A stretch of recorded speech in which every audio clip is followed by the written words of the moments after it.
শতবার্ষিকী ভবনের প্রাঙ্গণেই আমাদের প্রকাশের সমাবেশ হবে। পুলিশকে সর্বশেষ বলেছি যে আমরা বিফোর দ্য টাইম সরকারকে জানিয়েছি, সংশ্লিষ্ট কর্তৃপক্ষকে জানিয়েছি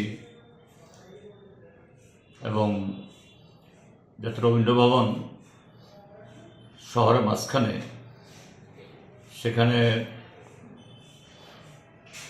অটো রিক্সা এবং শহরে যারা এই ব্যবসায়ী, এদের কিছু অসুবিধা তো হয়ই।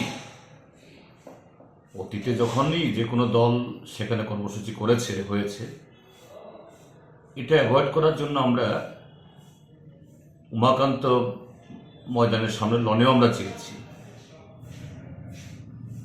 তো অগত্যা আমাদের ইচ্ছে ছিল না উমাকান্ত লঞ্চ আবার, কিন্তু যেহেতু রবীন্দ্র ভবন এটাকে অ্যাভয়েড করা যায়, কিন্তু সরকার সেখানে আমাদের প্রস্তাব রাজি হলেন, বলছেন যে না, স্কুল খোলার দিনে কিভাবে দেওয়া যায়। কিন্তু এরকম বহু নজির আছে। স্বয়ং মুখ্যমন্ত্রী তাদের যে বিজেপির সভাপতি জেপি নাড্ডা, তার উপস্থিতিতে বৃহস্পতিবার 12ই জানুয়ারি 2023 সালে সেখানে প্রোগ্রাম করেছে। এরকম অসংখ্য নজির আছে, শুধু উমাকান্ত প্রাঙ্গণ নয়, আরো বহু জায়গাতে। তো কি করা যাবে, একটা দিন সেখানে হয়তো এই ক্লাস কয়েক ঘন্টার জন্য বন্ধ করে দিতে হতো, অন্যদের বেলা যেরকম হয়েছে। এবং শুধুমাত্র সেই বিজেপির সভা কেন, আমরা দেখেছি ধর্মীয়, সামাজিক ইত্যাদি বিভিন্ন অনুষ্ঠানেও বিভিন্ন শিক্ষা প্রতিষ্ঠান বন্ধ করে দেওয়া হয়েছে এই সরকারের সময়ে। কিন্তু দুর্ভাগ্যের রাজনৈতিক কারণে বর্তমান শাসক দল বা সরকার মানলেন না। রবীন্দ্র শতবার্ষিকী ভবনের প্রাঙ্গণেই আমাদের প্রকাশের সমাবেশ হবে। পুলিশকে সর্বশেষ বলেছি যে আমরা বিফোর দ্য টাইম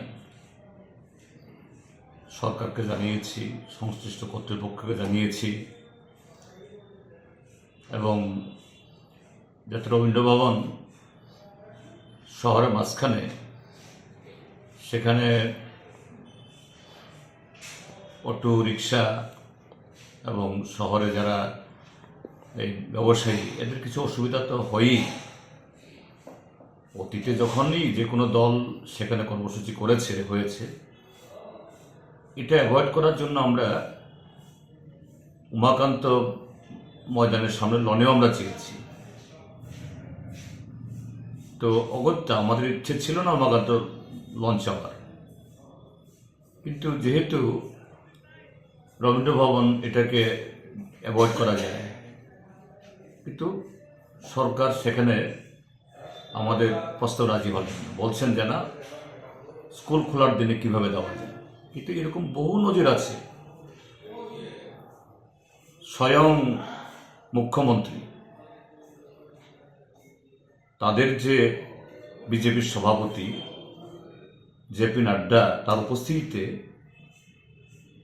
বৃহস্পতিবার 12ই জানুয়ারি 2023 সালে সেখানে প্রোগ্রাম করেছে। এরকম অসংখ্য নজির আছে, শুধু উমাকান্ত প্রাঙ্গণ নয়, আরো বহু জায়গাতে।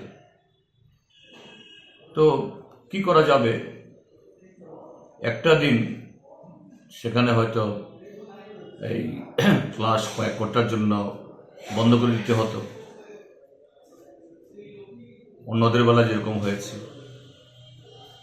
এবং শুধুমাত্র সেই বিজেপির সভা কেন, আমরা দেখেছি ধর্মীয়, সামাজিক ইত্যাদি বিভিন্ন অনুষ্ঠানেও বিভিন্ন শিক্ষা প্রতিষ্ঠান বন্ধ করে দেওয়া হয়েছে এই সরকারের সময়ে।